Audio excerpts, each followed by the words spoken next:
From Florence, Italy, the city of inspiration for sculptors in ages past and for centuries to come, you're listening to The Sculptor's Funeral. And a good day to you all, and welcome to The Sculptor's Funeral. I'm your host, Jason Arkles, a sculptor and teacher living and working in Florence, where all the great sculptors are dead. And I don't feel so well myself.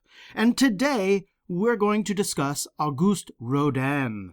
Kind of a biggie, as far as sculptors go. Auguste Rodin's reputation inhabits that rarefied realm which we reserve for the greatest artists of our time. Leonardo da Vinci, Michelangelo, and maybe a few others like Picasso or Mozart. Names that everyone knows, everyone, whether or not you care about art at all, or even know what those names signify. So right out of the gate, the reputation of preeminence should be enough to put us on our guard as we examine the life and work of Auguste Rodin. So much has been written about him and his work, and so much of what has been written is so entirely laudatory that, just like with Michelangelo, it seems there is practically a taboo against anything less than worship when it comes to the opinions we are expected to hold of Rodin and his work. Now, if you listen to my podcast episode about Michelangelo, you may remember that I cautioned against too much veneration of the old masters, because the more we unquestioningly endow a sculptor and their work with the moniker of genius, the more fugitive a true understanding of their significance becomes. So placing a great artist on a pedestal is to place that artist out of reach. But as I mentioned, Rodin is one of the biggies, so I'm going to discuss him over the course of a two-part episode.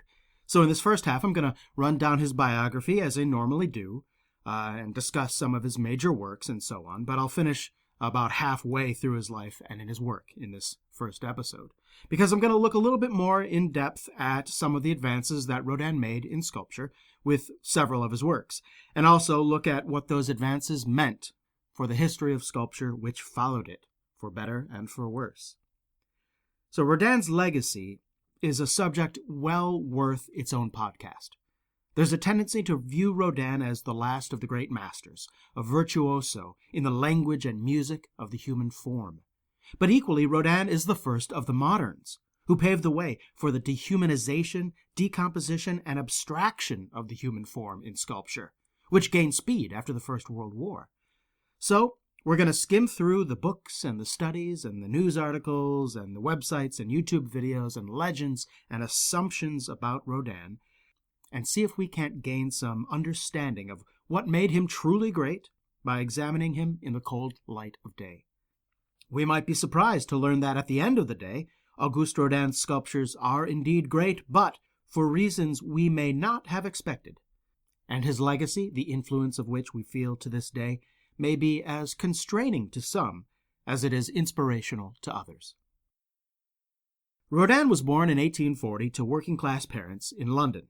Young Auguste Rodin showed artistic aptitude at an early age and accordingly went to study at the Petite École, the technical and applied art school that was the little sister of the Fine Art School of Paris, the École des Beaux-Arts. Sound familiar? This story already has a bit of a familiar beginning, because so far it's similar to several artists we have talked about in the 19th century, a list that includes Jean-Baptiste Carpeaux and Jules Deleuze. In fact, in 1854, when the 14-year-old Rodin entered the Petite École, he took his place alongside Jules Deleuze, another son of the working class, who was 2 years older than Rodin and who was about to enter the École des Beaux-Arts. It was also the very year that Carpeaux, still a student after 10 years of study at the École des Beaux-Arts, finally won the Prix de Rome. I know we just got started, but stop for a second to consider this timeline. We generally regard Carpeau's world of mid-19th century French Romantic sculpture to be a very different world than the heaving modern physicality and impressionism of Auguste Rodin. But the fact is that the two were only 15 years apart in age. Carpeaux died relatively young, and Rodin lived into old age, a fact that perhaps reinforces this perception that they were of fundamentally different times. But it is worth remembering that Rodin was studying and producing sculpture since the beginning of the Second Empire. He saw and was influenced by the full flower of Romanticism and the legacy of Carpeaux as much as anyone.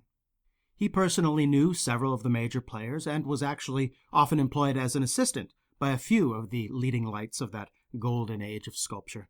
But we're getting ahead of ourselves here. Back to Rodin's education. So Rodin was at the Petit École for only 3 years, and he attempted to enroll in the École des Beaux-Arts, as many students from the Petit École often did. But Rodin was refused admission. Not just once, but 3 times. A student of the Petit École was trained for the decorative and applied arts, after all, and it seems that the young Rodin had little aptitude for the academic style considered vital to the École des Beaux-Arts. Now this refusal, this 3-time refusal, left an impression on Rodin, and he was to remain an outsider to officialdom throughout his career. Later, at several points in his career, he would find himself at odds with artistic officialdom. But he was no Carpeaux, who was an expert in knowing how much he could get away with the officials, and when compromise could lead to later triumph. From the start, Rodin either was unwilling or incapable of playing along with the demands of the Academy in order to gain recognition, employment, or commercial success. Now, having failed in his admissions test and needing to support himself, Rodin went to work as a decorative sculptor, producing architectural decoration and decorative ceramics and such work like that. He did strive to improve himself all this time and learned much while working under Albert Ernst Carrier-Belleuse, who I've talked about in a previous episode.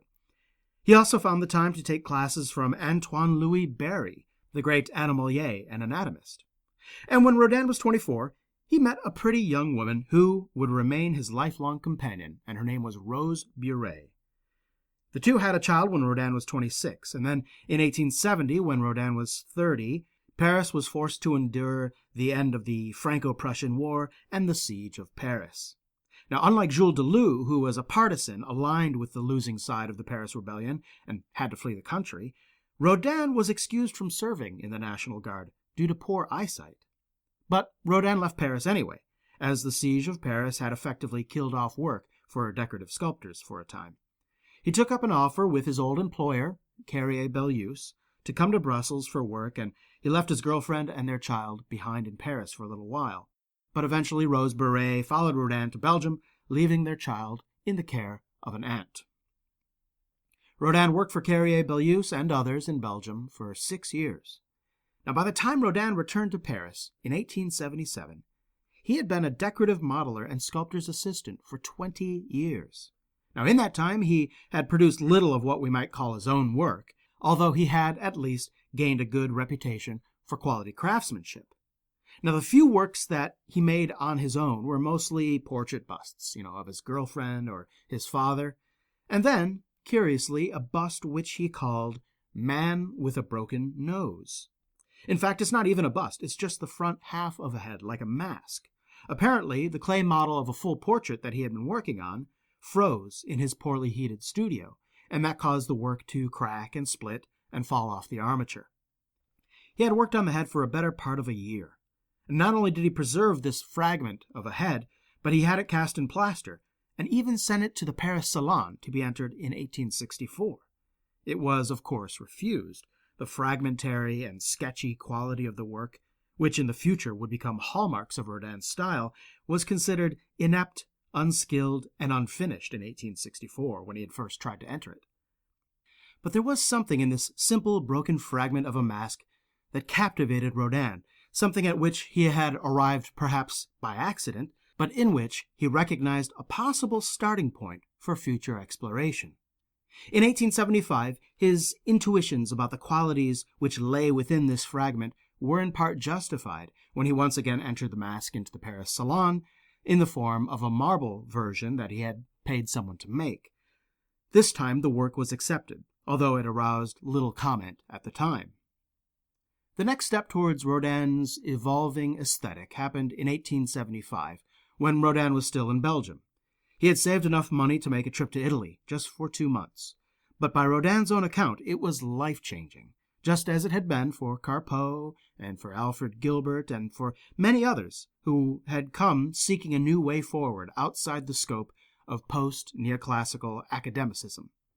As with others who had come before him, Rodin was challenged and inspired by both Donatello and Michelangelo.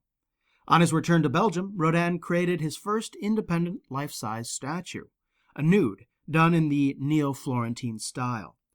Now, if you remember from previous episodes, Neo-Florentinism is largely a reaction to the rediscovery by sculptors of naturalistic bronze work of the early Renaissance, especially Donatello's David.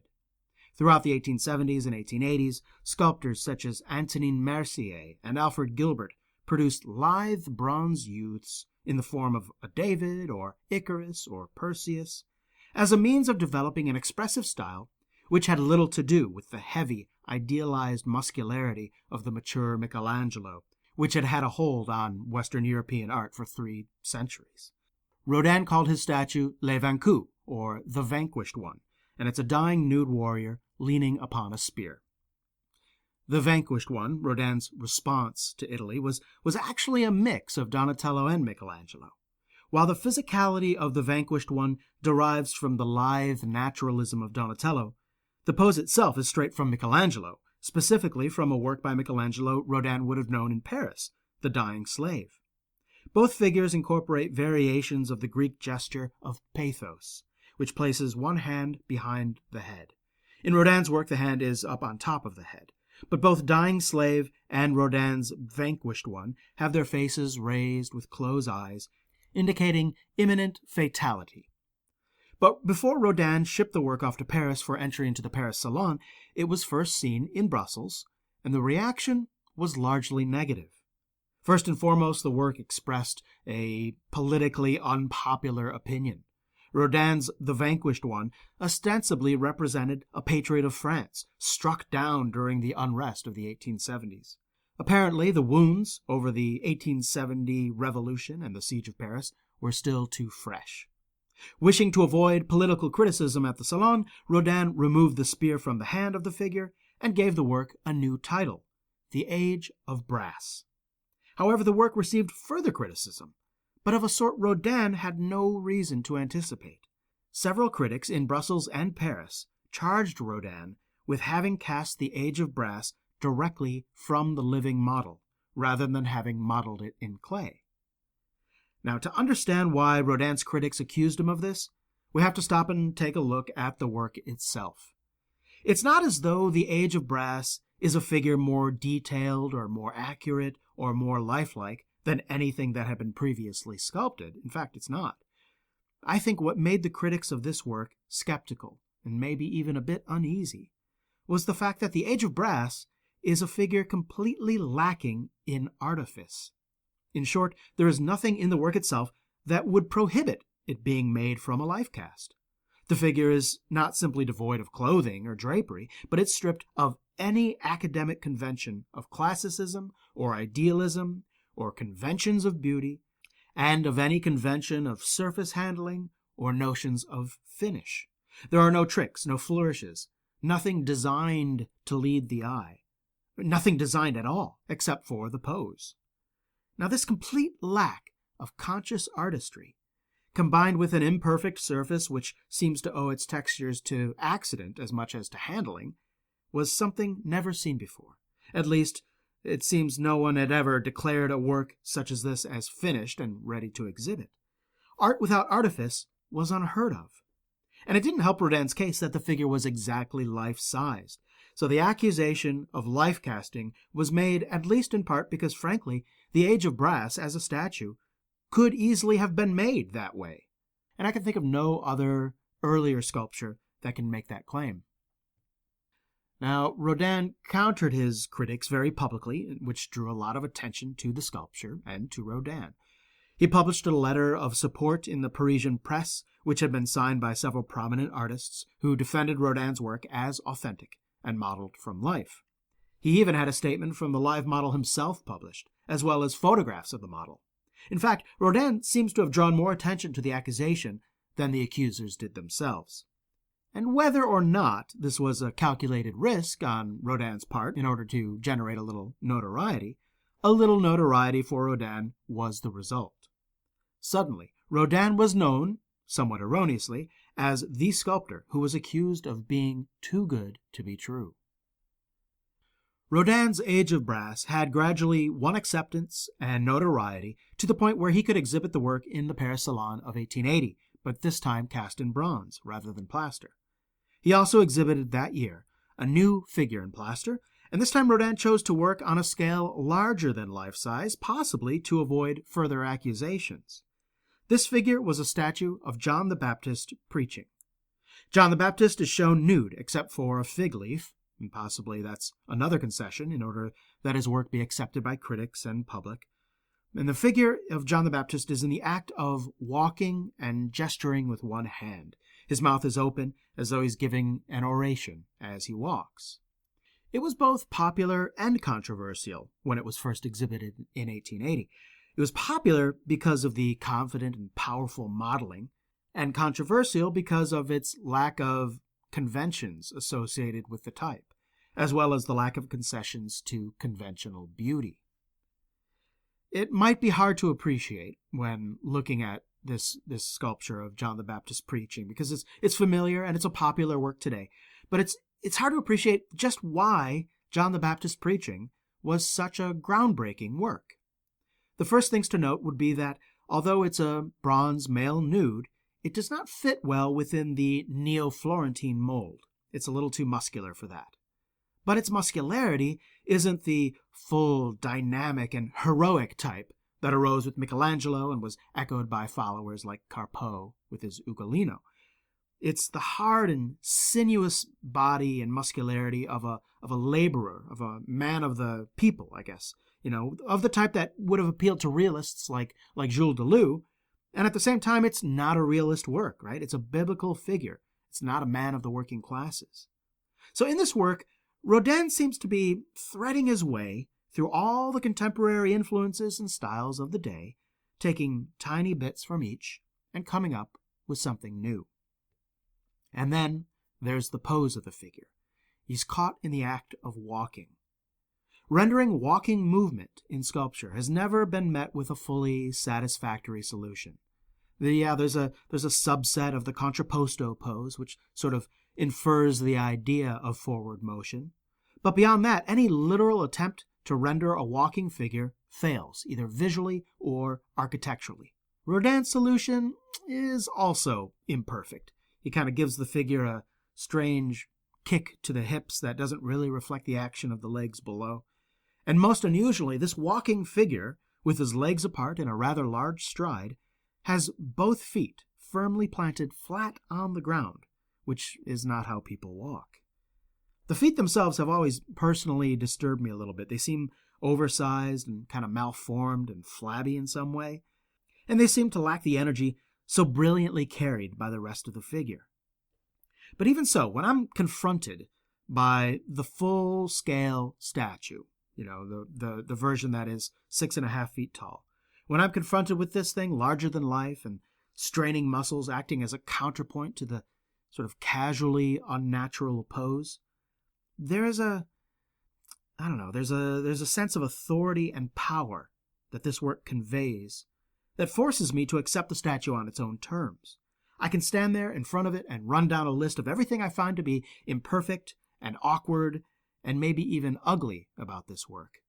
But on a gut level, its presence is almost intimidating in its power and energy. And that is how Rodin's sculpture works. I think it's key to understanding his enduring popularity. His work communicates on a non-intellectual, instinctual level. You don't need prior knowledge or education to appreciate it. You don't need a certain taste. You don't even need to know the title of the work to be able to interpret the work.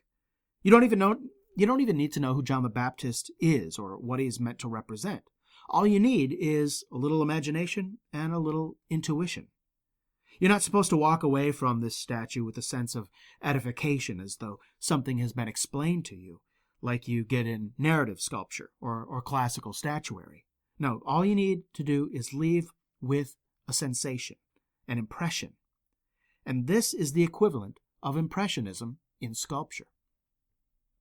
If you remember back to our discussion of Alfred Gilbert and the Symbolist movement, this may sound a little bit familiar because in symbolism, a sculpture is composed not according to the laws and logic of nature, but according to how the individual elements in the composition combine to leave you with an emotional response.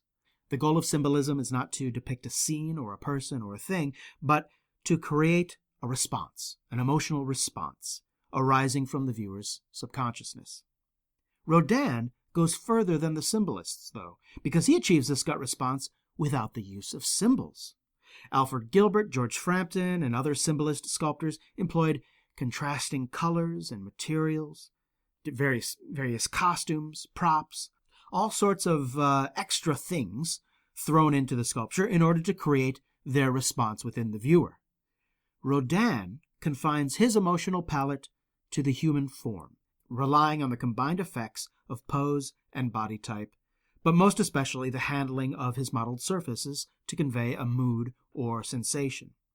It works on a level too subtle and personal to be categorized into a formula or a lexicon or a symbol. But you know it when you see it, right? We call Rodin an impressionist sculptor. But I find that sculpture is a bit awkward to squeeze into the term impressionism.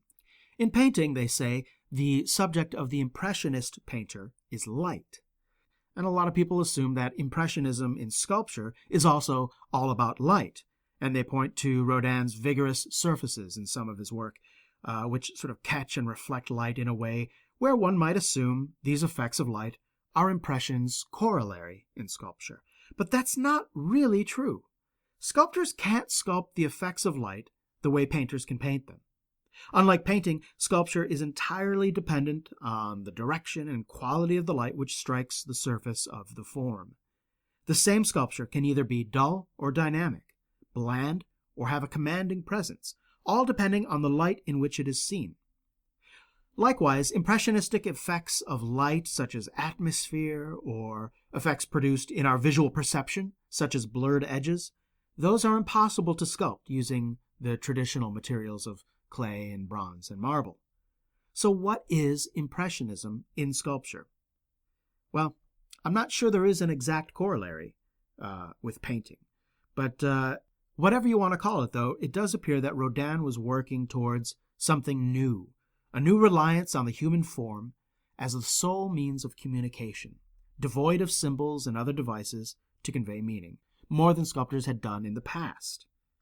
Now we'll see how Rodin took this idea even further in his later work, stripping his figures of not just symbol and narrative, but of all individual character, context, and even the figure's humanity.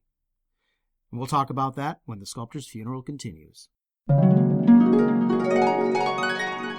Hey, sculptors in the UK! Have you ever dreamed about taking time off to study marble carving in a place like Pietrasanta or Carrara, Italy? Well, the logistics of that can be quite daunting. Finding accommodations, finding instruction in English, finding the time, and of course, finding the money. Just a small basic collection of personal carving tools and equipment can easily cost £1,000. Well, I got good news. I'm putting together a workshop this summer that will bring Italy to the British Isles. I'm calling it the Wiltshire Workshop, and it's happening this August from the 10th to the 22nd. Join me in a 2-week class for beginning marble carvers in the green countryside of Wiltshire, just outside of Marlborough, where you'll learn everything you need to know in order to carve a figurative work in marble.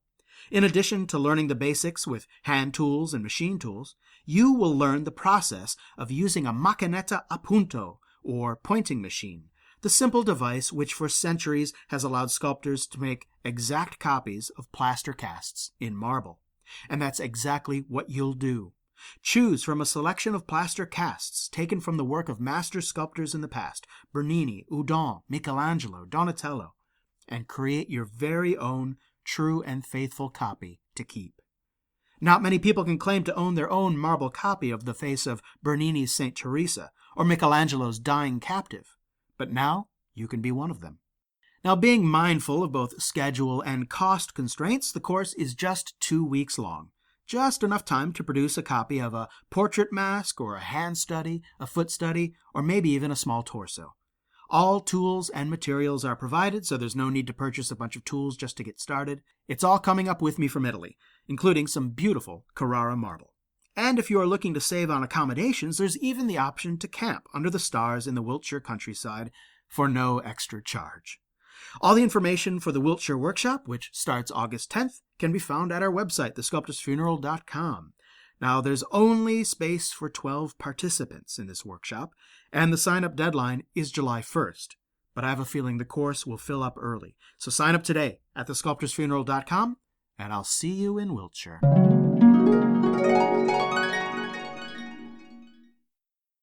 Now, as sometimes happens in the history of art, when a new and largely untested force of nature, such as Rodin, arrives on the scene, someone takes their chances and provides that force with an opportunity to prove themselves. Just such an opportunity arose in the commission of large bronze doors for a new museum of decorative arts that was being built in Paris. Rodin received the commission in 1880 and was allowed free rein in terms of the theme for the doors. Now, these bronze doors, are monumental, 6 meters tall, over 24 feet high. This is significantly larger than the bronze doors on the baptistry here in Florence. And of course, Rodin knew he would be indirectly competing with Lorenzo Ghiberti's doors, a masterpiece of the early Renaissance, commonly referred to as the Gates of Paradise. And so it was that Rodin settled on a theme that would inevitably be seen as a counterpoint to Ghiberti's Gates of Paradise, the Porte d'Enfer, or the Gates of Hell. It's likely that this otherwise bizarre choice to decorate the doors of a museum with scenes of torment and damnation would never have been allowed, were it not for such a direct reference or even a challenge to Ghiberti's masterpiece. Rodin drew upon the influence of another Florentine for his gates, of course, Dante, the author of the Divine Comedy, an epic poem composed of 3 volumes, Paradise, Purgatory, and Inferno, or Hell. Dante's Inferno is where we find the story of Ugolino and his sons, a theme explored a generation previously by Jean-Baptiste Carpeaux, of whom Rodin was a great admirer. Rodin's Gates of Hell were never finished. In fact, the Museum of Decorative Arts was never built. But even after the commission was officially abandoned, Rodin worked on the plaster of his enormous doors on and off for 20 years, though most of the elements we see now in the unfinished work were in place by around 1884. There are a few complete bronze casts of these doors, all made after the sculptor's death. And in choosing an adjective to describe the overall appearance or effect of the Gates of Hell, it's not too unjust to simply call that sculpture a mess. Taken as a whole, the composition of the doors is completely illegible. The problem is that they're just too big. You need to get back a good distance to take in the entire work at a single glance. But the majority of the vast number of figures which crawl over its surface are too small to be clearly legible at a distance. The exceptions to this are the seated figure of Dante at the center of the lintel, and then 3 identical figures known as the 3 shades on top of the lintel. Everything else is seen as a swirling, amorphous mass until you stand within a few feet of the work. Then things sort of resolve into all sorts of different little scenes playing out across the surface. Now, the same may be said for the figures on Ghiberti's doors, on the Gates of Paradise. But at least at a distance, the doors of Paradise have sort of a clearly defined series of panels which provide a sense of architectural order to the work when seen at a distance. Unlike Ghiberti's doors, the surface of Rodin's work is not broken down into panels which each tell a story related to the whole. Rather, figures from different cantos and different levels of hell are all lumped together in a chaotic mess. And I guess that's not such a bad thing when you're trying to represent hell. I mean, chaos is a pretty good place to start with that, but it does create difficulties for the viewer. It's kind of hard to tell where one tableau ends and another begins, and we have to search out for the groups which might represent Paolo and Francesca or Ugolino, and it's difficult to determine just which figures are just random damned souls. The scale of the figures, one to another, is also seemingly accidental. Some are larger, some are smaller. More than anything, Rodin's Gates of Hell seem like an unfinished thought, a piecemeal collection of good ideas that was halted before it could be put into a more coherent whole. However, it's never a bad thing to have a collection of your good ideas lying close at hand, and for the rest of his career, Rodin used the Gates of Hell almost like a sketchbook. Over the next 20 years, Rodin took different figures and groups from the Gates of Hell and enlarged them into autonomous sculptures. Thus, the figure of Dante becomes the thinker, One early version of Paolo and Francesca become the Kiss. Other groups from the Gates, which didn't represent specific characters but had intriguing compositions, were also freed from the gates of hell, and so we get such mysterious, quasi-symbolist works with titles such as I Am Beautiful, The Old Courtesan, Metamorphosis, Desire, The Damned Women, Fugit Amor, and The Helmet Maker's Wife, and so on and so on, many, many others. And, in a way, these groups and these figures are an extension of the conception of sculpture Rodin explored in his Age of Brass and in the John the Baptist. These unadorned nudes who express not through narrative or context or symbol, but through the emotive power of the human form itself. It's easier and maybe even more apt to compare Rodin's work in this vein to dance rather than to other sculpture. These groups and figures abstracted from the gates of hell and produced in various incarnations throughout the 1880s and 1890s may be Rodin's most enduring contribution to figurative art. Today, we can find the rampant proliferation of physically expressive but non-narrative and non-contextualized nudes in art galleries and studios around the world. They are everywhere, from Richard MacDonald to Gary Weissman to dozens of their admirers and imitators. All such sculptors can trace their thematic lineage straight to Rodin. It's impossible to know how our time and place in art history will be regarded by future generations, but I would not be surprised if the late 20th and early 21st century were not looked upon as a sort of a neo-Mannerist era in figurative sculpture. Instead of working in the manner of Michelangelo, though, Auguste Rodin is the aesthetic immensity from which we cannot seem to escape. It's useful to know and to understand just how much of what we do in sculpture today derives directly from Rodin. Physically expressive nudes with mysterious or abstruse titles are such a common theme today that it's sometimes hard to imagine what else we might do with sculpture.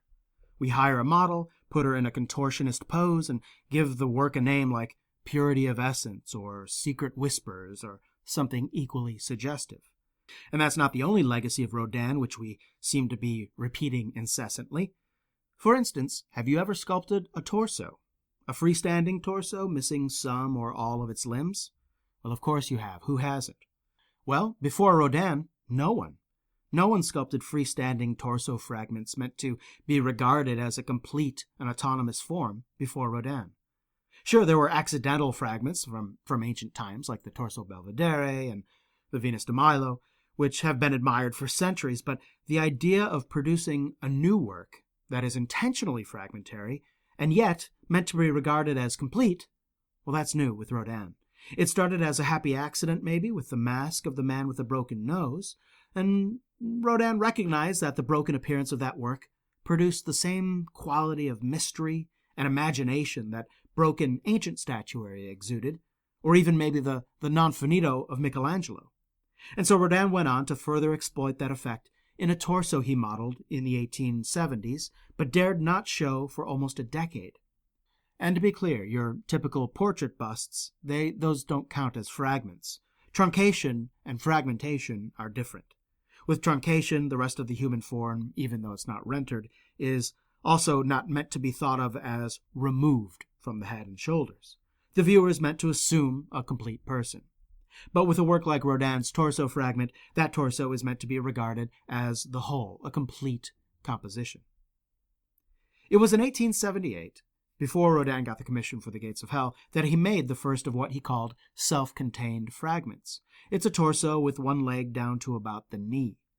Now, as I mentioned, he didn't show this work for another decade, but when he did, in 1889, alongside this torso, he exhibited a work known as The Walking Man. At first glance, The Walking Man appears to be Rodin's sculpture of John the Baptist, just missing its head and arms. In fact, the sculpture is made by replacing the Baptist torso with his torso fragment, just sort of sticking the torso fragment on top of the legs of his John the Baptist. Rodin makes no attempt to stylistically unify the finished surfaces of the Baptist's legs with the rough textures he gouged out in his torso fragment. So there's two completely incongruous textures in this new figure. And it's weird, he doesn't even try to blend the joining of the sculptures. The seam, it's very visible and apparent and unfinished. Now, the walking man might be Rodin's best expression of his attraction towards negating everything in a work of sculpture except dynamic action. In the walking man, there is no artifice to admire, there is no character to entertain or edify us, and in the absence of the figure's head, the work becomes devoid of humanity itself. There is nothing left to distract us from the stride forward. The entire work is an essay on human motion reduced to its essence. And when you think about it, isn't it kind of weird that fragments like torsos are so popular with figurative sculptors today, who, much like the painters in the Atelier movement, wish to champion a more humanistic approach to art? Modeling an intentionally fragmented torso is essentially an act of abstracting the humanity from the flesh humanity inhabits. Torsos are studies in volumes and textures and actions, but they come at the cost of narrative, allegory, and other aspects of intellectual or emotional or humanistic content. We may feel the power of the walking man at a gut level, but we can't empathize with the walking man. We can't empathize with the torso. A torso fragment is about the closest thing to abstraction a figurative sculptor can do and still remain representational. And yet the torso has become a staple component of many of figurative sculptors' work today.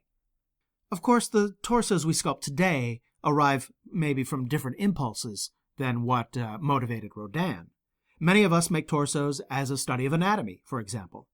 They also make great introductory exercises for the study of composition.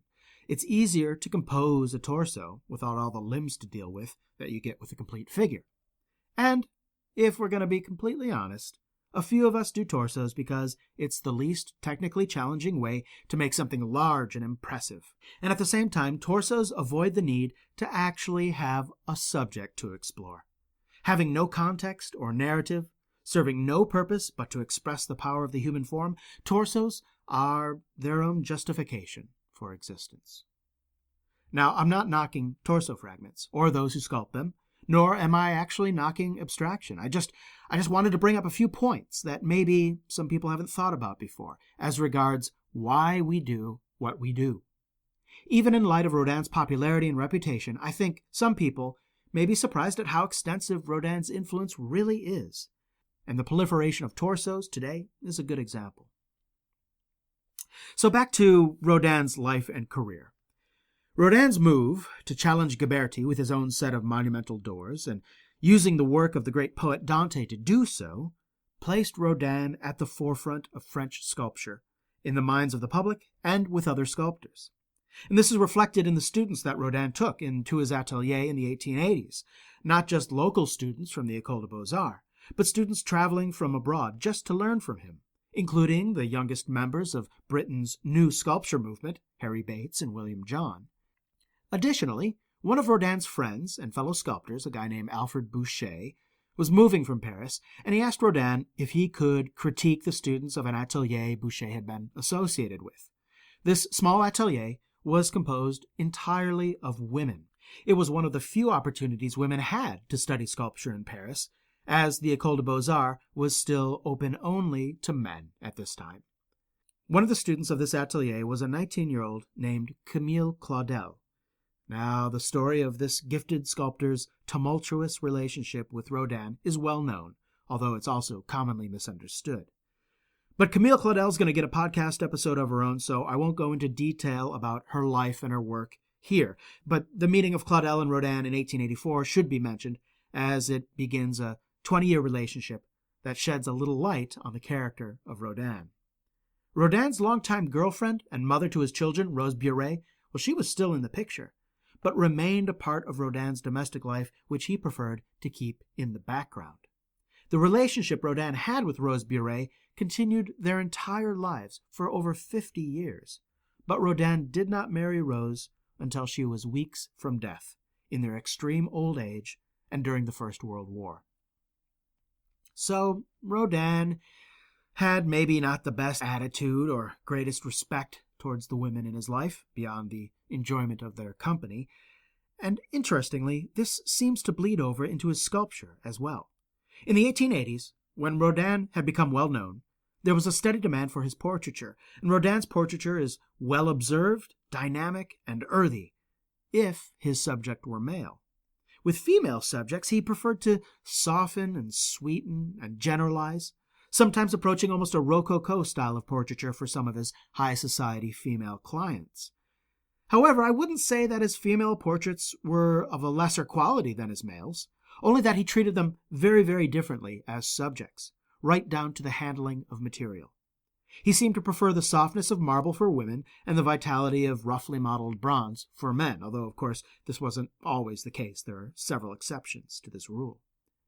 His portraits of friends, like those of Alphonse Legros and Jules Delou, are rather brilliant characterizations, although perhaps maybe they're not as well observed as Jules Delou's own work, but they are strong and forceful.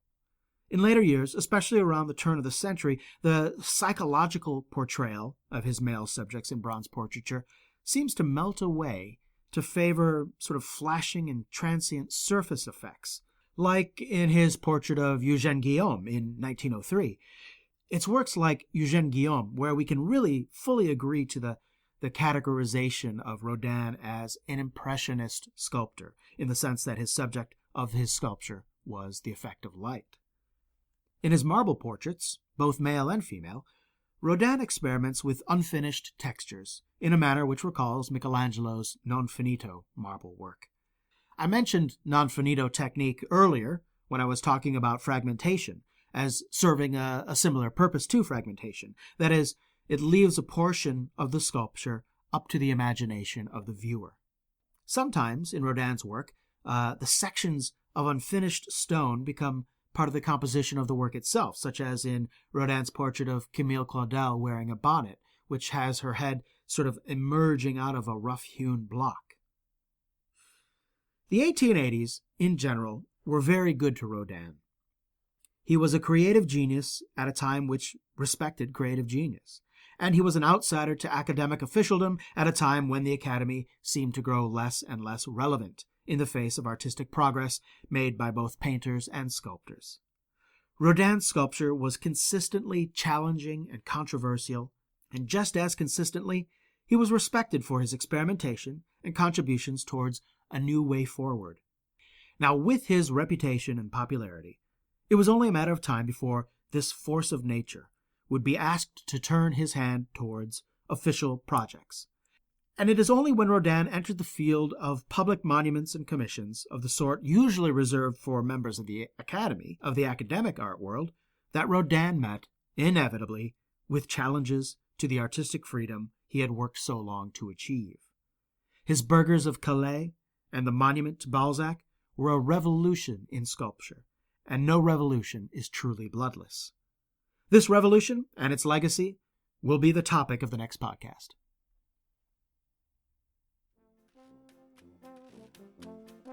Well, I want to thank you all for listening. Rodin is a very difficult topic to cover. I personally am kind of ambivalent towards his work. I really like some stuff, and I really don't like other aspects of his work. You know, I could have made my discussion of Rodin here into just one simple chronological episode that covers his life and career and doesn't go off into a lot of commentary like I did. But frankly, you can find that kind of thing everywhere. Rodin's life is not exactly hard to find out about, but what's missing these days, I think, in conversations about Rodin is a contemporary reevaluation of his influence. But I don't think my thoughts on the topic are the last word by any stretch. I'm just trying to get the conversation started. I know there are a lot of Rodin fans out there, and so if you disagree or have a counterpoint or something to add to the conversation, please go to our Facebook page. We have well over 100 engaged listeners there now, so if you have something to say it there, and your voice will be heard, and the conversation can continue. Don't forget to check out all the previous episodes of The Sculptor's Funeral at thesculptorsfuneral.com, or subscribe to the show on iTunes, and while you're there, write a sentence or two as a mini review of the show, and rate the show as well. Give us as many stars as you think we deserve. Also at the website, all the information about the Wiltshire workshop can be found there, so if you're interested, don't forget to check that out. Thanks again for listening, and I'll be back next week with more.